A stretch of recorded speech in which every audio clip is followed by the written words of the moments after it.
I've been attached with the feeling of now waking up with you by my side. Nalaman nga natin na ito ang ating Bel Mariano ay muli ngang magbabalik sa ASAP stage na kung saan ay magpe-perform nga ito bukas. Kaya naman marami na namang mga bula ang abangers dito. Lalong-lalo pa at nandyan nga ito ang ating Mr. President na si Robby Domingo na palagi nga nagbibigay sa atin ng ayuda patungkol sa couple. Pero ito nga guys, ang pag-uusapan natin ang post nga ni Miss Darla sa kanyang social media account na kung saan makikita nga dyan ito ang ating nato kasama si Miss Sarah G.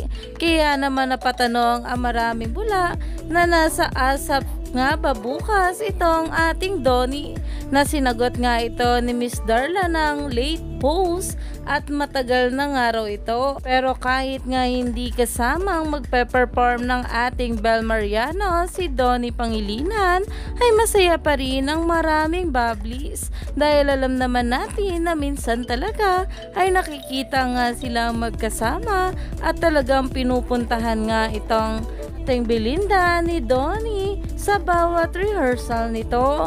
Kaya naman marami pa rin ang kinilig dito sa picture together ni Donnie at ni Miss Sarah G dahil rehas nga raw silang sobrang humble na talaga namang pinag-uusapan na at umaani na ng maraming komento.